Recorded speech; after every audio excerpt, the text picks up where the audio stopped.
أعوذ بالله من الشيطان الرجيم بسم الله الرحمن الرحيم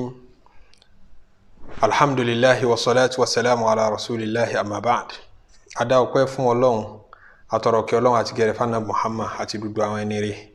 أكيد دعو مسلمين لكم لبني تي عندها ودعو لهم السلام عليكم ورحمة الله وبركاته Ọlọ́run jẹ́ mi wó lẹ́yìn oṣù ká sì gba ọ̀pọ̀ Ramadan láyé lónìí pẹ̀lú ògo Ọlọ́run zikiri tí a mú wá gẹ́gẹ́ bí àdéhùn tí yóò máa jẹ́ àǹfààní fẹ́mi àti gbogbo yín náà òun ló bá gbogbo azikiri aṣáájú gbogbo azikiri èyí tí Ọlọ́run ti torí ẹ̀ dá gbogbo àwọn ọmọ ènìyàn àtàlìjẹ̀nú àtàwọn màláíkà àtewéko àtẹranko ó dá wa pé tẹ́ bá délé ayé ìgbésí ayé wa ó gbọ́dọ̀ ṣàzikiri ọ̀rọ̀ ẹnu wa gbọ́dọ̀ ṣe kódà di ọkàn wa a gbọ́dọ̀ fi ṣàzikiri tèmi tá fẹ́ fún ara wa yìí oni la ilaha illallah on lójú dúdú azikiri lọ ìgbésí ayé wa gbọ́dọ̀ jẹ́wọ́ pé kò sọ́ba mi tó yẹ láti máa wárí fún láti máa sìn tó tayọ Ọlọ́run ọba kò tí ẹ sẹ́ni tó yẹ ká pè lọ́ba tó tayọ Ọlọ́run àyájẹ́ ni gbogbo ẹni a bá pè lọ́ba àyájẹ́ orúkọ ni wọ́n jẹ́ ẹnu wa a gbọ́dọ̀ fi ṣàzikiri ọkàn wa gbọ́dọ̀ fi ṣe ìgbésí ayé wa gbọ́dọ̀ júwe bẹ́ẹ̀ fọ́lọ́run azikiri kò sí tó lè bá nínú gbogbo zikiri ona amuwa fúnra wa nabi sallallahu alaihi wasallam ó ní tó bá dijọ́ alkiyama òun ló tẹ̀sùn wọn jù nínú iṣẹ́ tó bá dijọ́ alkiyama ẹrú kan bẹ tá mú jáde síwájú gbogbo ẹ̀dá pátápátá ó lè jẹ́ mi ó lè jẹ́wọ́ ó lè jẹ́ anybody ani gbogbo wa rẹ̀ tó ṣe tí ó dá akọ sínú ìwé kan ìwé náà anabi ní kullu sijilin mithlu madil basar ìwé kọ̀ọ̀kan gùn ó dàbí tá bá nájú tó kan báyìí bí ẹyin jú bá parí sí lọ́ọ̀kan níbẹ̀ níwé kọ̀ọ̀kan gùn ibi tí wọ́n kọ àìdá rẹ̀ sí kàbìtì tó wo nínú ẹ̀ṣẹ̀ Ọlọ́run wá bí pé adhalamaka katabati àwọn màláíkà mi tí wọ́n kọ dúdú tó ṣe tí ọ̀dà yìí tí wọ́n ṣàbòsí fún ọ kàá láti bẹ̀rẹ̀ dé parí yóò ní wọn ṣàbòsí ẹrú tó mọ̀ wá rẹ̀ ẹrú tó jẹ́wọ́ ẹ̀ṣẹ̀ ẹrú tó fẹ́ ráforíjìn kò ní máa lọ́yà níwájú ọba tó dáa ó ní wọn ṣàbòsí fún mi o gbogbo bó ti jẹ́ náà wọn kọ́ ọ̀hún Ọlọ́run tún bí pé afalaka udhrun ǹjọ́ wá láwíjàre ṣó láwàwí tó fẹ́ wí mi ò láwàwí àánú rẹ̀ mọ́ fẹ́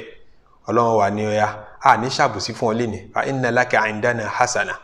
inna laka indana hasanatan ó ní dáadáa kan tó ṣe fún wa tá àti ìfihàn ọ tá tọ́jú pamọ́ fa tukhraju lahu bitaqa Ànábì ni wọ́n wà mú jáde fún ìwé jáńjálá kan fiha ashhadu an la ilaha illallah in tí wọ́n kọ sínú ìwé náà òun ni gbólóhùn kan tó sọ ńjọ́ kan gbólóhùn kan péré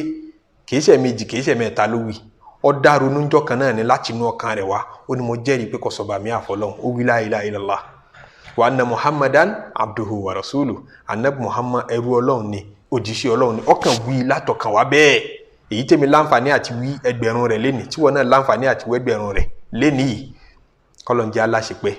ẹrú náà wí níjọ́ náà Ọlọ́run ní ẹ̀kọ́ kalẹ̀ sínú ìwé jáńjálá kan wọ́n mú wé nìde Olúwa ní iṣẹ́ rere kan tó kù ọ́ nì tá tí ìbọ̀ gbé sórí òṣùwọ̀n Ànábì wa ní tó bá dijọ́ náà Ọlọ́run sọ pé ọ̀hdọ̀r waznak mọ́ lọ bí wọ́n ti wọ́n ṣẹ́ rẹ̀ wò gbogbo sìjìláàtù tán kọ iṣẹ́ ibi sí yẹn ó yẹ bá wa gbé bó ti tó bó ti ṣe gbàǹgbàǹgbàǹgbà báwọn ìwé ní ti tóhùn ẹ gbé sórí òṣùwọ̀n kan fatuda'u sìjìláàtù fi kiffatin wọ́n gbé wọn sórí òṣùwọ̀n kan wal bitaqatu ìwé jáńjálá tán kọ la ilaha illallah sí tuda'u fi kiffatin ukhra wọ́n gbóhùn náà sí òṣùwọ̀n kejì fatashati sìjìláàtù gbogbo àwọn òṣùwọ̀n kan àwọn ìwé kàbìtì tán gbé òṣùwọ̀n tán gbé sínú òṣùwọ̀n ṣe bí ní gbogbo ọba lé téńté ní gbogbo ọba dàbí gbà pé ń fò lọ ìyẹn ní pé la ilaha illallah ti tẹ̀sùn wọn kejì mọ́ lọ́wọ́ la ilaha illallah ẹyọ kan péré tó wí tó fi inú fẹ́ dọ̀ wí ẹgbẹ̀rún rẹ̀ èmi lè wí ìwọ náà lè wí lẹ́nì nígbà tó lọ́run ti gbẹ̀mí lọ́rùn wa táàsì mọ́jọ́ tí ọlọ́jọ́ gbàjọ́ lọ tí ó gbẹ̀mí lọ́rùn wa kọ́lọ́run jẹ́ aláṣepẹ́ òun náà la mú wá fúnra wa pé kí lè ní ó tó ṣú tètè dán wò torí tí ó bá tún fi dọ́là omi látún mú wá fúnra wa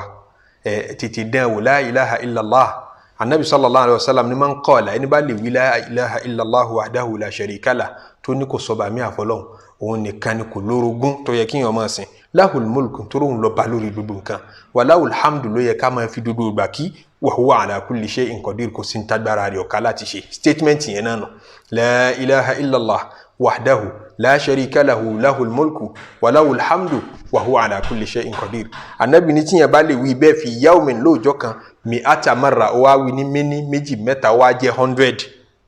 èrè tó jẹ́ ń bẹ̀ ní kanat lahu adlu ashri raqabin àfi bí ìgbà pò rí ẹrú mẹ́wàá tí yà ń jẹ tara ni tó wá lọ bọ́kùn ẹrú lọ́rùn wọn tó lọ rà wọn àbí èèyàn bíi mẹ́wàá tí ń dààmú tí wọn ò ríṣẹ́ tán fìtínà tó wá lànà fún wọn láàdá tó rí díẹ̀ lórí tó bá wí la ilaha illallah wahdahu la sharika lahu lahul mulku wa lahul hamdu ala kulli shay'in qadir 100 times kò tún wá tán síbẹ̀ wa kutibat lahu mi'atu hasana wọ́n sì kọ láàdá gbígbà pò ṣiṣẹ́ rí 100 wọ́n kọ kalẹ̀ wa muhiyat anhu mi'atu sayyi'a àṣìṣe rẹ̀ àṣìsọ rẹ̀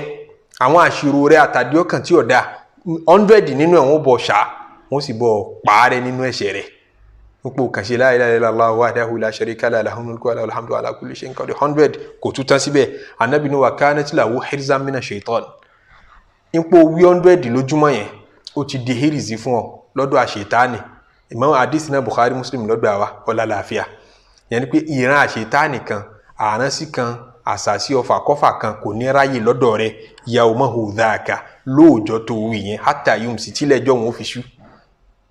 walam yati ahadun bi afdala mimma jaa bihi gbogbo òṣìṣẹ́ tí ń ṣiṣẹ́ ládá níjọ́un kò sẹ́ni tí ládá rẹ̀ ó tẹ̀sùn wọn bíi tiẹ̀ illa ahad àyàfẹ́ ni tó bá yẹ sí pé amila akthara min dhalik tó bá ṣe jù ọ lọ ó ṣe ju 100 ta ní ẹsẹ̀ yìí lọ ẹni bá lè ṣe 1000 tí ó tó pọ̀ ju tiẹ̀ lọ ẹni bá ṣe 10,000 tí ó pọ̀ ju tiẹ̀ lọ ẹni bá ṣe 1 million tí ó pọ̀ ju tiẹ̀ lọ ìyẹn ni pé ṣe bó bá ṣe lágbára mọ́ ṣe bó bá ṣe lágbára tó zikiri tá a mú wálé nínú ẹjẹ́ adúnímọ̀ kí lè ní ó tó ṣú ọlọ́mọṣẹ́ àgbà lọ́wọ́ subhana rabbika rabbil izzati amma yasifun wa salamun ala al-mursalin walhamdulillahi rabbil alamin.